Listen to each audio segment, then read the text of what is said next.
माई से अर्जी लगैले बा, कहता कि हे बीड़ा वादनी, हे महतारी, दुनिया के गवौलू, आज बेटा तोहके बुलावत आवा। कैसे कहले बा मास्टर?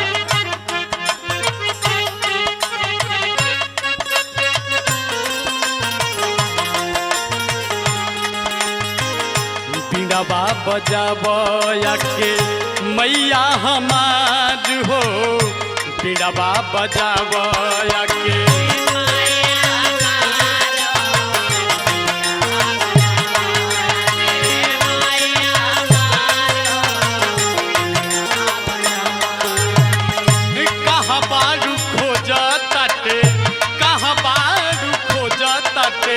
बेटवा तुहार हो, बीड़ावा बजावया के अरे मैया हमार हो, बीड़ावा बजावया के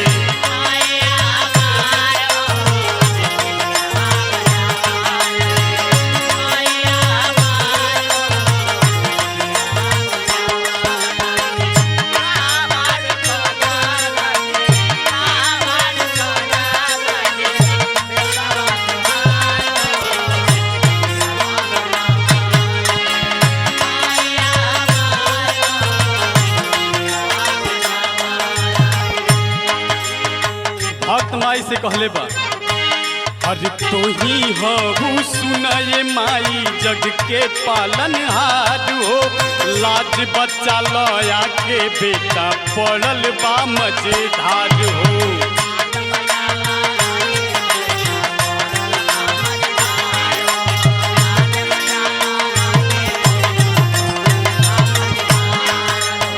अजी नैया के हमरो बाजी, नैया के हमरो बाजी, लगा दा तू पार हो, कहाँ बारू जो हो ताते बेटवा तोहार हो।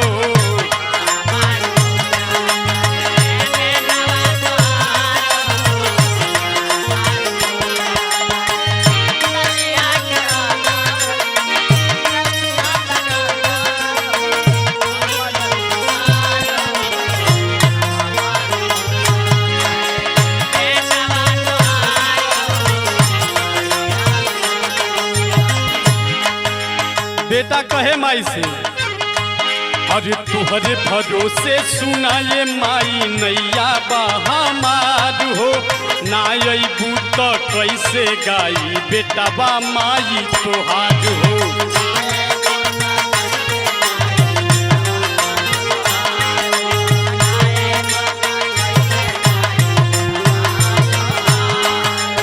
अजी आल्हा उदल के तुही, आल्हा उदल के तुही हऊ पतवार हो, कहाँ बारू जो हो ताते बेटवा तोहार हो, कहाँ बारू जो हो ताते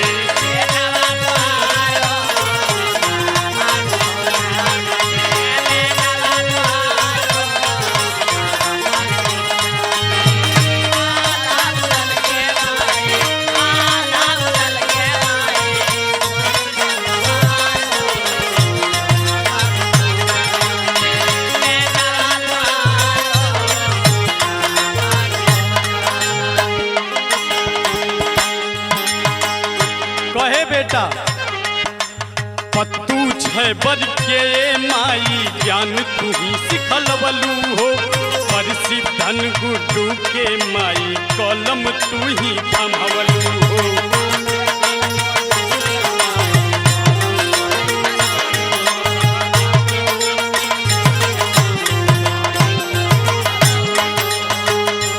तोहके बोलाव ताटे, तोहके बोलाव ताटे जितेंद्रा तुहार हो।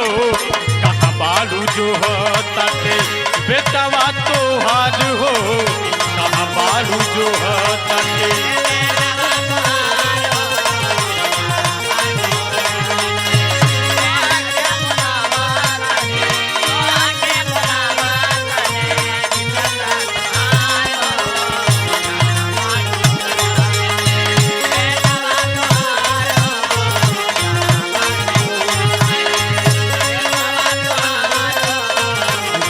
बालू जो हो ताटे बेटवा तोहार